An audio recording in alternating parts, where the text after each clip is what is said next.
The outer rim of the Andromeda sector held nothing but debris and forgotten dreams. Captain Marcus Kane navigated his salvage vessel through the twisted metal skeletons of dead ships, searching for anything worth selling. 20 years in the business had taught him that one person's catastrophe was another's paycheck. His scanners beeped intermittently, detecting the usual worthless scrap.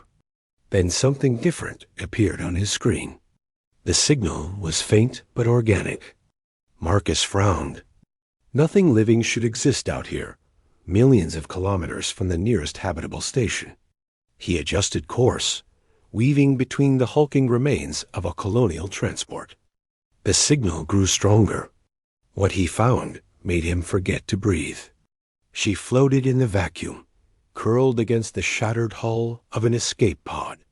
Her skin had taken on the pale blue tinge of oxygen deprivation, and frost crystals clung to her dark hair.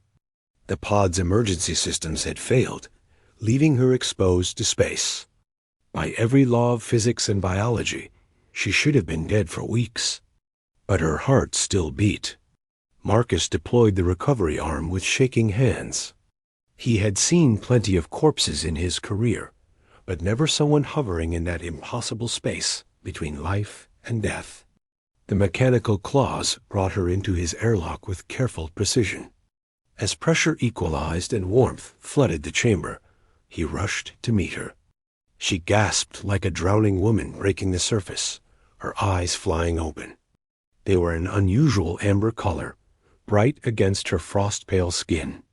For a moment, those eyes held nothing but confusion and terror. Then they focused on Marcus. "You are human," she whispered, her voice raw.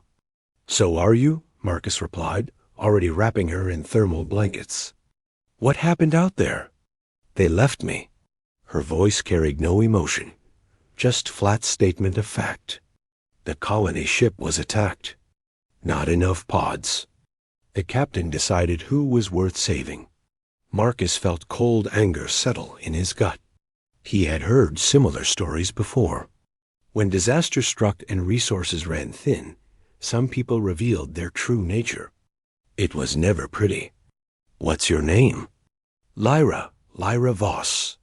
Over the following days, as his ship limped toward the nearest station, Marcus learned her story. Lyra had been an engineer on the colony ship Prometheus, one of 300 souls seeking a new world. Pirates had struck without warning. In the chaos, the captain and his officers had seized the escape pods, abandoning anyone they deemed non-essential.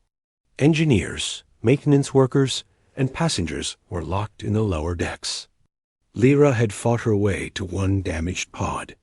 She had launched herself into the void with failing life support, preferring the slim chance of rescue to certain death aboard the dying ship.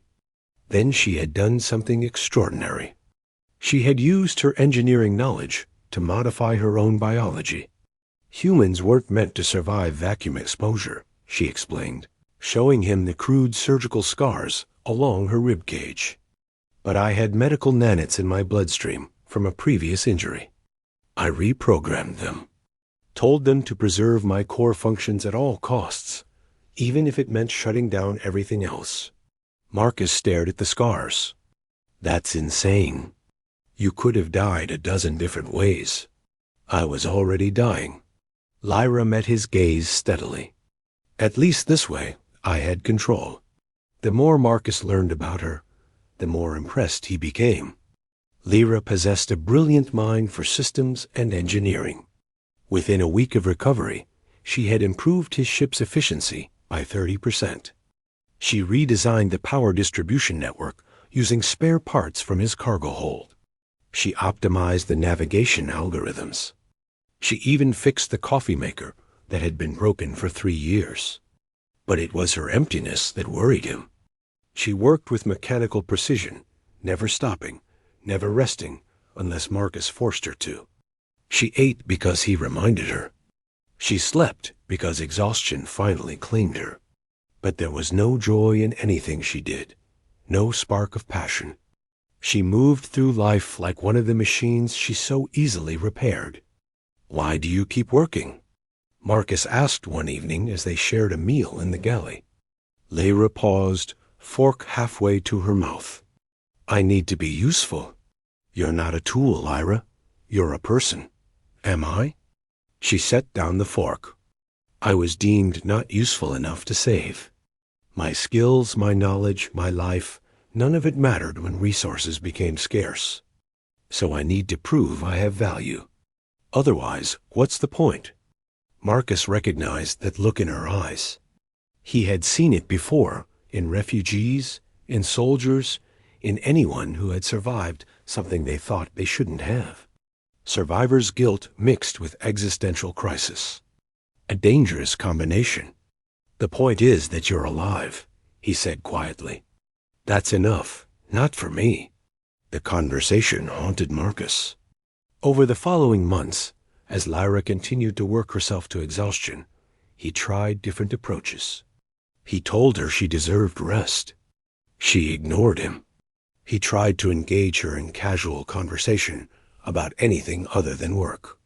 She answered politely, but without interest.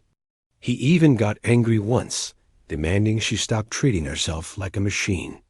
She had simply looked at him with those amber eyes and said, "This is all I know how to be now." Everything changed when they encountered the distress signal. A medical transport had suffered catastrophic engine failure in the Typhon cluster, stranding 47 patients and staff in a deteriorating orbit around a gas giant. The Navy was too far away. Commercial rescue was too expensive. The transport had maybe 6 hours before gravitational forces tore it apart. Marcus made the call to divert course. His salvage vessel wasn't designed for rescue operations, but he couldn't ignore people in genuine need. When he told Lyra, she simply nodded and began calculating intercept trajectories. The situation was worse than they expected. The transport's engines were completely dead, and its orbit was decaying faster than projected. They had maybe 4 hours, not 6, and Marcus's ship could only carry an additional 20 people safely. We'll have to make multiple trips, Marcus said, studying the readings. There isn't time. Lyra's fingers flew across the console. But there's another option. She outlined a plan that made Marcus's blood run cold. If they could restart the transport's engines for just 90 seconds, it would provide enough thrust to stabilize the orbit. But the engines were dead because the power core had been damaged. To restart them, someone would need to manually bypass the safeties and create a direct connection between the backup battery and the ignition system. The problem was that the battery compartment was flooded with radiation. Anyone entering would receive a lethal dose in under 2 minutes, even in a protective suit. No, Marcus said flatly. Absolutely not. It's the only way to save everyone. Then we save who we can and live with it. You are not throwing your life away. Lyra turned to face him fully. For the first time since he had found her, real emotion burned in her eyes. Not the emptiness he had grown accustomed to, but fierce determination. My whole life I've been told I don't matter, that I'm expendable. The orphanage where I grew up, the corporate job that used me up and spit me out, the colony ship that left me to die. I believed them, Marcus. I believed I was just a cog in a machine, easily replaced. She stood, moving close to him. But you showed me something different. You risked your life to save mine when you didn't have to. You treated me like a person, not a resource. For the first time, someone saw value in me just for existing. Do you understand what that means? Marcus felt his throat tighten. Lyra, I finally understand my purpose. Not to be useful, not to prove my worth, but to use everything I am, everything I survived, to help others the way you helped me. Those people on that transport, they matter. Their lives have value, and I have the knowledge and the will to save them. There has to be another way. There isn't. She smiled, and it transformed her face. Marcus realized he had never seen her truly smile before. This is my choice, Marcus. Not because I think I'm worthless, but because I know I'm not. My life has meaning because I choose to give it meaning. The next hour passed in a blur. Lyra suited up in the heaviest radiation gear they had. Marcus worked frantically to calculate every variable, to find some alternative, but mathematics didn't lie.